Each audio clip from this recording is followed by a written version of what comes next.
Well, it's old Bob. And you can call me, 213-713-8954. Or you can text me at that same number. Email 8954green@att.net. On the Twitter, it's Mr. Bob at BobBob8954. So, we're going to talk today, and kind of a illusion. Oh, help me, Lord. All right. Looks like my power is going low here, so I'm going to have to plug in.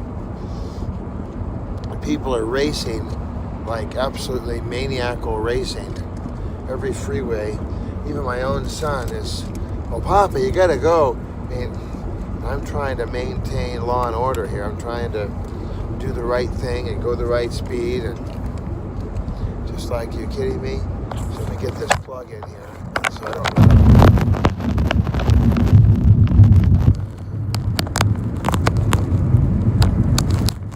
There we are. Okay.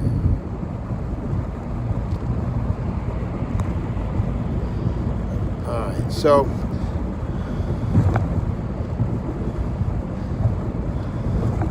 I wanted to talk today and tie this in to my faith and say, First John 4:1. Beloved, do not believe every spirit. Do not believe every spirit, but test the spirits to see whether they're from God. For many false prophets have gone out into the world. That's 1 John 4:1. 1 John 4:1. And I must tell you that the government is can be a false spirit. Now, yes, we do want to submit to the government. We want to pay our taxes. We want to do the right things there. But at the same time, the government is not God. The government is not interested or able always to tell the truth. If we believe that, then why is it that there was slavery for all those years? Why is it that they're shooting down black women and men at a high rate? So we have to look at the facts. We have to look at the reality of our situation. That as a church group, we need to be wise. Jesus said, "Be as wise as a serpent and innocent as a dove." So we do need to be wise. We do need to take care. So the RSOL, that's the formal name. I have not been able to find any new tapes on RSOL at all. Everything is from 3, 4, 5, 6, 7 years ago. And it's disappointing because I'd like to find out more about what's going on and be able to get the update. So since there is no update, I'm making this little tape to be an update. Watching my speed here. I'm trying to make sure I do it just right. All right.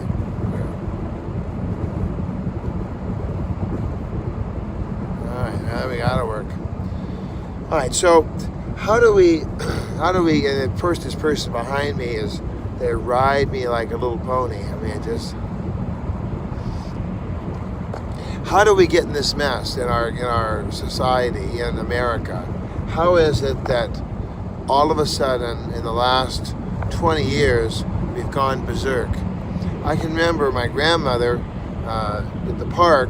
I remember her specifically saying, "Don't go in that restroom. Don't go in there. There's molesters in there." And she would be really freaked out. And she's well before her time because I didn't really get it because my mother was like, whatever. And the reality is that there's a mid-range. We do need to be wise, if you have little boys and girls, they shouldn't. It kind of irritates me when parents let these kids just run everywhere all wild, because the problem is that for an adult male, we are very vulnerable. So guys, some of us is too late. Some of us, we've already gotten on the registry, and our lives are already turned into mush. And there's nothing we can do about that. That's true for some of us. That absolutely is true. The thing is that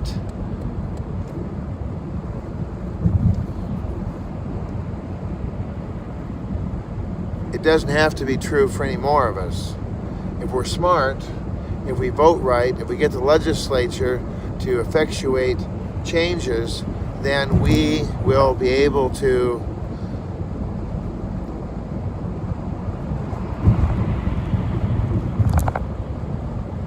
protect brothers and sisters in the future. So this registry, which in California has been around since 1947, was originally put together to identify to the police, the sheriffs, who the bad guys were. These guys have black hats. These guys wore dirty jeans. These guys were creeping around with trench coats and touching themselves and doing the R. Kelly sort of thing. And I know I'm supposed to presume that R. Kelly is innocent, but I watched Surviving R. Kelly, and there's more than one woman, and there's multiple women, and it's he's in jail at this point, waiting, and he's got many felony counts. He's on videotape, and it's either a really huge setup, because we have that Paulette character, and he swore that something had happened, and he had marks. He was in the hospital, and the whole 9 yards. It turned out it was all a lie. So, going back again to our 1 John verse, we do need to be discerning. We need to just discern, and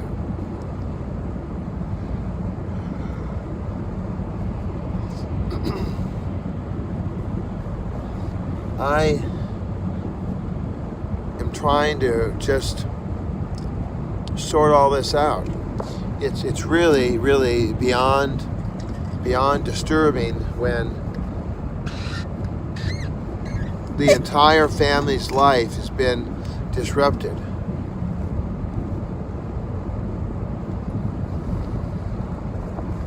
Disbanded.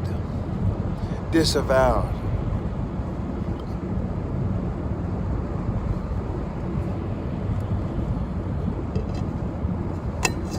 I've been in my car here now for 2 years, just traveling.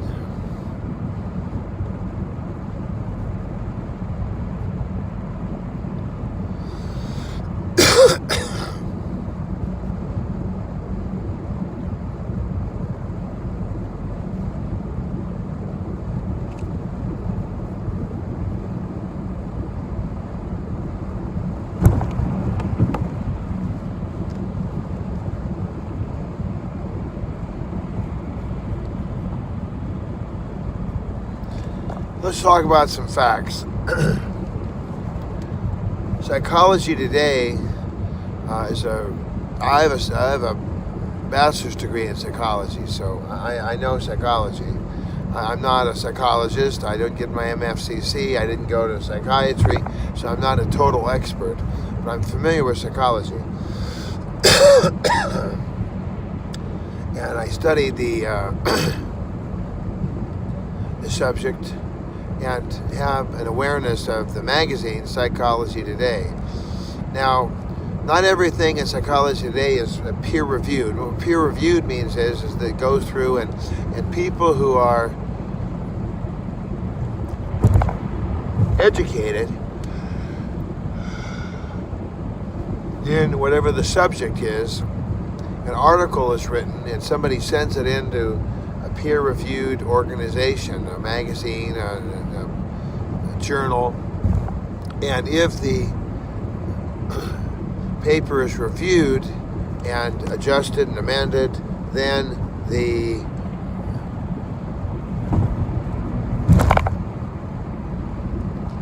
subject area that's covered by that paper can be seen as having credibility.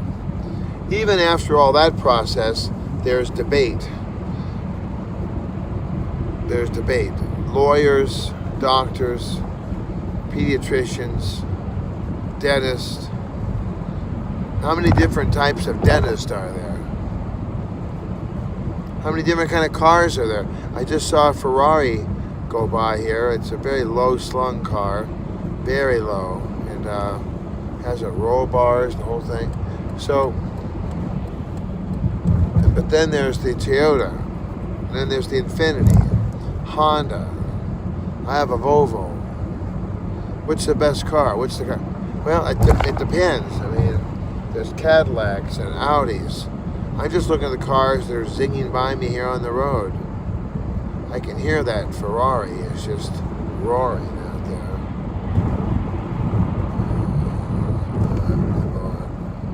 And they're going to throw me off my beam here because I got this turn back here. There's Land Rovers and there's Nissans.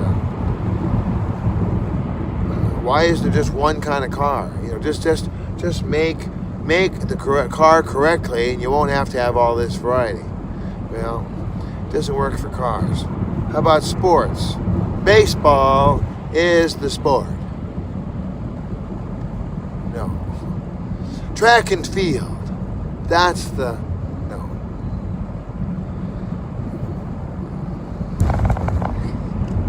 Shaving your head. That's the answer. No. This idea that everything has to be one way. Nobody is allowed, nobody, just wipe them out. That's wrong. This type of blanket, broad spectrum, generalized, you ain't got a forward, you can't come around. That's not appropriate thinking. And it's funny because God, in His wisdom, here if I could do my Devo, I'm always tired. God, in His wisdom, He created variety. So much variety, in fact, that Bob is unusual. Well, you didn't have to tell me that. Yeah, I know, I'm unusual. Bob is unusual. Sally, Jane, June, Maria. You could have 400 Marias, and not one of them is the same. Their fingerprints are different. Now we know their DNA is different. Their personality is different. Now what about twins? Twins, yeah, twins are funny. Twins, they do have a lot of similarities. But even twins are not exactly the same. They are slightly different. I've seen some of these Law and Order shows where they knew for sure that so-and-so was such and such. It turned out not to be true. It was actually that the twin had done it, or the brother that they hadn't met. Wow, I'm really tired.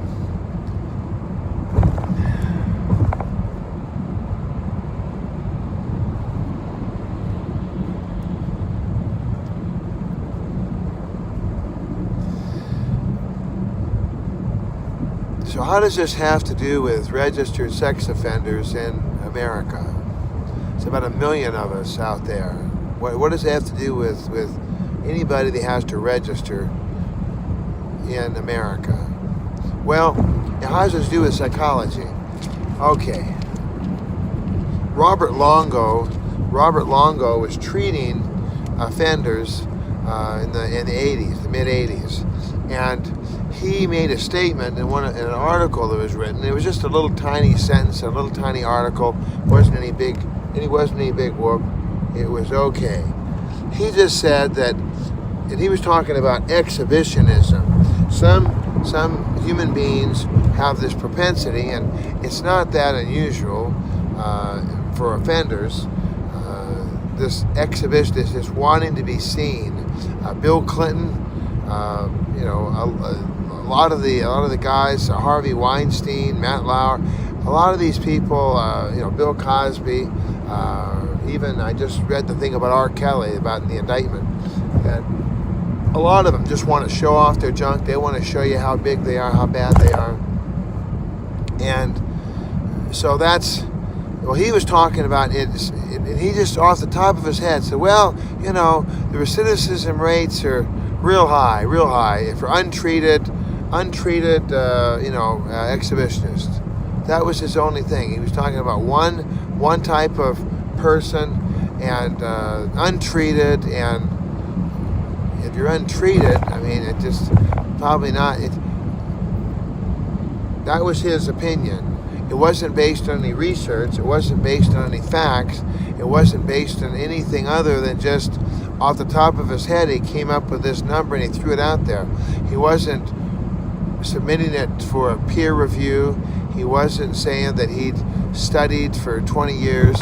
Well, today we have studies. Today the studies show that if someone is registered, they're extremely, extremely unlikely to reoffend. I mean, the percentage is way under 10%. Is unlikely. Now, that's for the majority. If you add in age, marital status, work patterns, if you add in was it a violent or a contact event or not, exhibitionism is not acceptable, and yet it's not a contact. They're not raping or murdering anybody. It doesn't make it justifiable, but it's a difference. It's a difference. Just as though someone who their glass on the table spills over and they spill the milk on the table. That's different than someone who takes the glass, a big heavy leaded Waterford crystal glass, and throws it through the glass window in the kitchen. It's a different event. Now, the milk could have been spilled by accident, or the person could have just gotten upset and swung their arms around and spilled it. But a glass of spilled milk is okay. The Waterford glass is probably still fine. Everything's okay. The accidents happen. People write it off. But if you take the glass, you pick it up, you throw it through the window, you pick up grandma's glass, you throw her glass to another window, you pick up another glass, you smash on the floor and cover the floor with glass, and you might say, well, that sounds pretty outrageous there, Bob. How could that happen? I watched a man in my own family who took his computer, his laptop, it's not a laptop, wish it was a laptop, but no, he had his whole big computer, he was smashing it and just going berserk. And so people can go berserk, people can do these kind of things, but that's different. So you need to be able to discern. What is the whole idea with discernment? I think if you looked it up on Webster's, I think that what you'd find is that people can determine this is sweet, this is sour, this is good, this is bad, this is ridiculous, this is reasonable. You can kind of hear it. Now, the reason that we're kind of on R. Kelly here lately is that we have heard from a lot of women, and a lot of people are saying the same thing. And all these women, they have pictures with, and then it gets to where it's like, okay, it kind of makes sense, and you gotta think, well. So Robert Longo, he wrote an article, he made this statement, and it was kind of not much done about it. In the mid-90s, somebody quoted Robert Longo, and they said that, oh yeah, he says that the recidivism rate among all sex offenders is 80% or higher. Well, Robert Longo never said that, but it's of course the telephone game. They're quoting Robert Longo as saying something that he never said. He never said that all sex offenders, every single type of sex offense of 1985 is all recidivating at a high rate. He never said that. He just shot a number up, and he was hoping to push his therapy. He was hoping to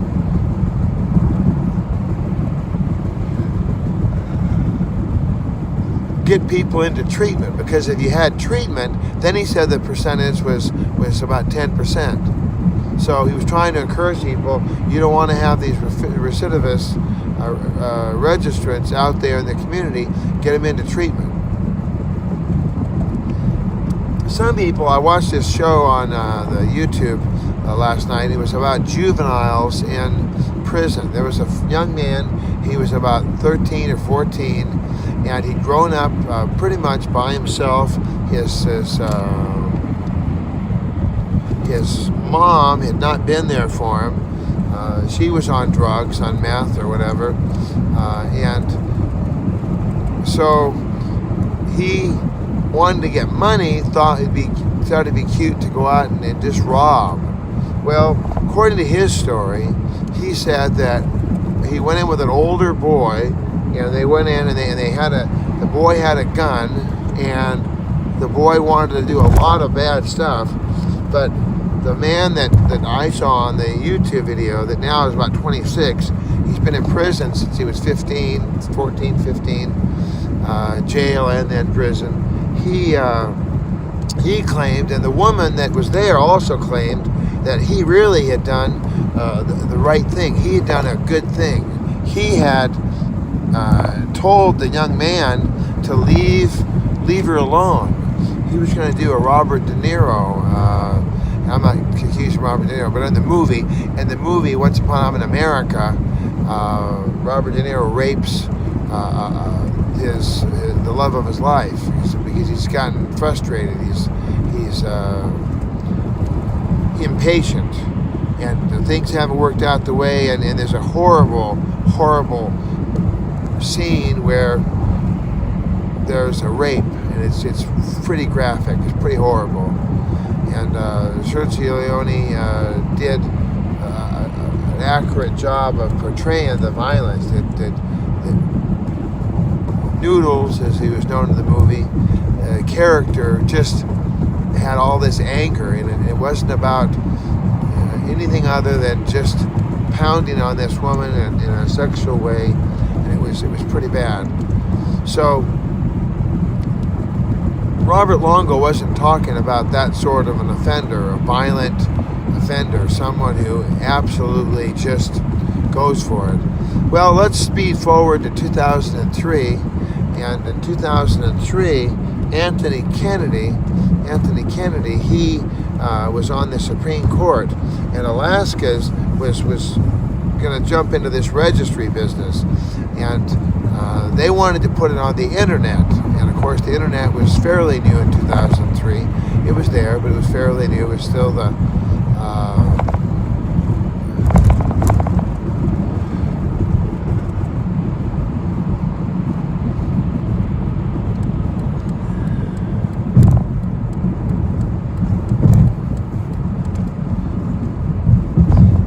Alaska was wanting to have anybody who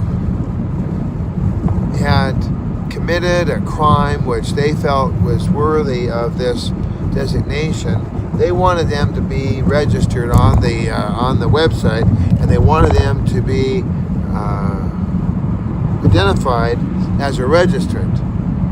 Well, they were fighting it, and it got all the way to the Supreme Court. And remember, originally the registry was for violent, heinous, law and order, SVU sort of registrants, people who were extremely dangerous. Well, I doubt, and the statistics don't bear anything out of the kind, that there's 1 million plus registered people in America. 900,000 of those people are just swept up in the hysteria. Because what Anthony Kennedy said, he said that, what's it like to register? So, oh, it's just like joining Price Club. So he said that there was another decision that was referenced Robert Longo's article, and he said, yeah, this is frightening and high. The recidivism rate for sex offenders is frightening and high. So this whole law and order is a Maserati. Well, it's a car day today.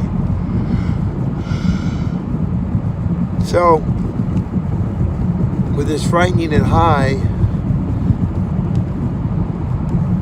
statement, they signed off on the fact that registering is not a punishment. It's just a little civil regulation. It's like, getting your license at the DMV or having to put a sticker on your car. It's just a little old, little old winky dinky. It's no big deal.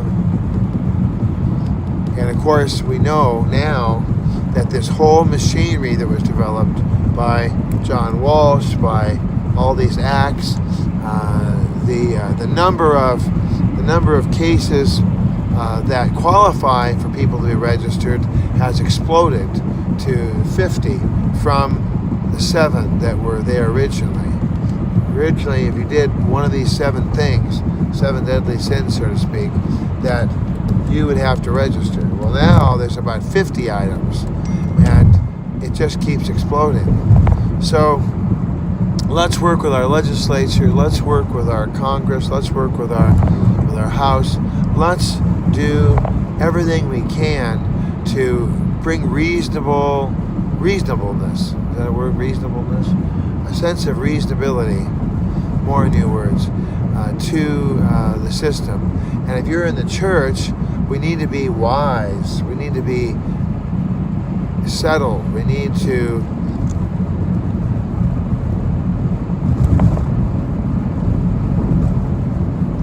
be able to discern and not just blatantly just rid the church of anybody who has this registration requirement.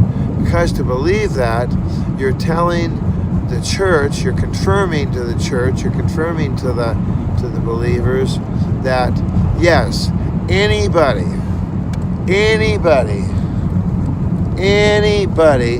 who registers is frightening and dangerous. And that's just not the case.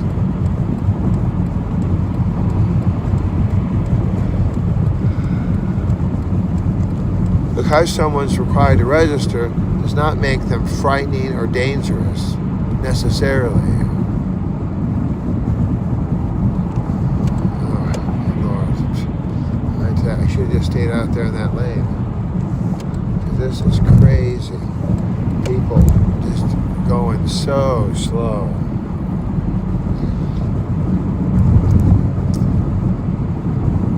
Let's reform the laws to where we do have those people who are frightening and dangerous on the list, if there is a list. Be better, actually, just to go ahead and just have the police know, so-and-so lives in such and such a place. He's a violent, vicious. I mean, the other element we haven't even touched on is punishment. And this is a punishment. But why, after someone has paid their debt to society, do they have a chance to rehabilitate? I mentioned I think his name is Kenneth. I saw him on this YouTube show yesterday. And Kenneth had been taken away as a 13-year-old and put in jail and then prison, and he's there for 14 lifetimes. I mean, he's going to die in prison. That's what the deal is. And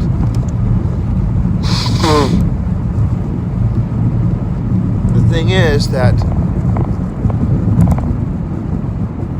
Kenneth has worked very hard. He's been there in, I think it's a Florida prison, for about 11 or 12 years, and his behavior is impeccable.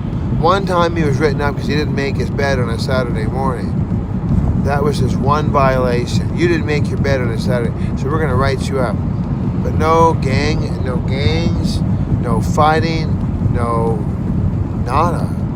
And so when he went to the court, and the court basically said, and the attorney was trying to convince the judge that how can this be right or reasonable that we take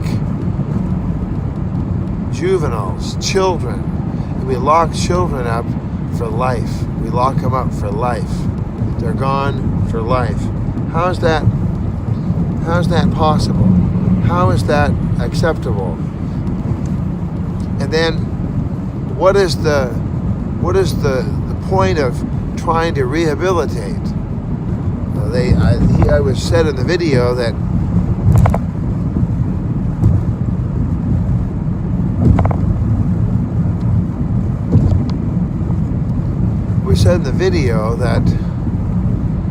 this young man was ineligible to go to school.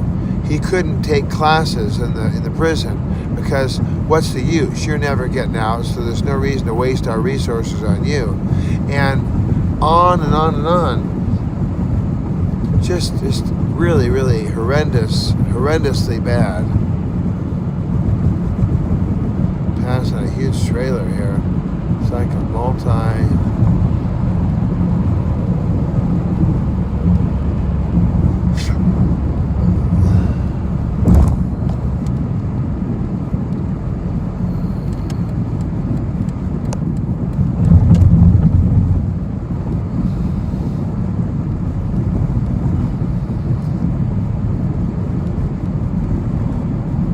We need to set goalposts. We need to set markers to where a person knows, okay, this is it. In California, the goalposts are 10, 20 years. And I think that even the felons who are out there, they also can, I believe, if they do a real good job, have their felonies reduced to misdemeanors. So it's possible. It's possible. And then once it's a misdemeanor, then you'd qualify to have the registration requirement removed.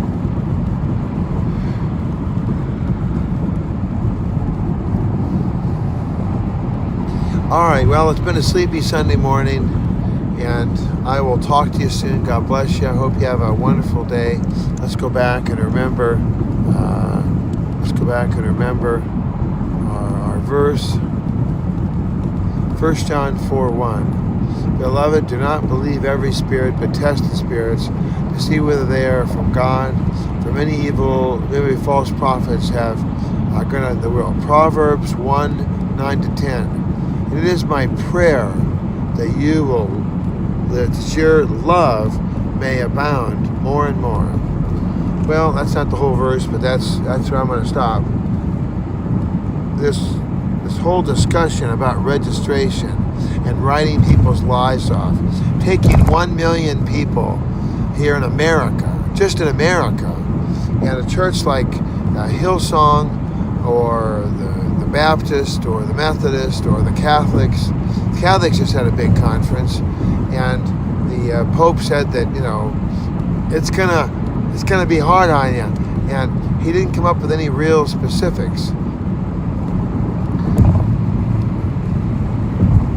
But there should be a way to work out reasonable goalposts, reasonable answers.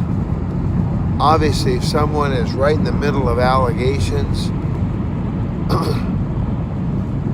let's say Tommy stick figure there, little Tommy, he's accused of doing something. Obviously, we want to have that adjudicated, and if Tommy is cleared, then the damage is kind of already done. But if he's adjudicated and he's guilty of a misdemeanor or a felony, then he needs to pay his debt to society. And during that time, there may be requirements, there may be prohibitions against Tommy being able to come to the church. Maybe he shouldn't come to the church. And that makes sense. But after Tommy has done his duty, he's done his probation or parole if he's a felon, after he's served his time in jail, whether it's a couple days or a couple years or maybe it's 20 years, after he's finished that, after he's finished his probation or parole, then friends, we need to seriously consider as a church family whether we are showing love, we're showing the Spirit of Christ to individuals who have already paid. They've already done what they're supposed to do, and they did a good job of it. I mean, the probation or parole officer says that Tommy Sticks has done a good job. Tommy Sticks has served his time. He's done his probation or parole, and he's in good shape. Well, then let's let Tommy Stickfigure go. Let's let him go. Let's let him come back to church. Should he work with the children? No. I don't think that's. You don't need to risk that, because what if he has a lapse? What if he's one of the rare, 1 or 2%? Do we want to risk our children for 1 or 2%? So, no, that's not an option. But just banning the person from setting foot on the property, because maybe I saw a mother recently with her little. She had a toddler. He was just toddle along, and then they were in a private yard area. It wasn't on the freeway. It wasn't on the sidewalk next to a highway. It wasn't in a crowded place where anything could happen. No, this is a private little street, and the mother had the law enforcement grip on the wrist, and I just thought, let the kid be free. I mean, children have to learn to listen, and so we'll talk about that next time. I gotta go. I'm tired. And thank you for listening. Thanks for watching. 213-713-8954, 8954 green@att.net. On the Twitter, Mr. Bob 8954. Of course, you're watching Bob's Daily Devo, and this whole thing has gotten me really. It's taken a toll on my life. I'll tell you, it sure has. God bless you. I hope I get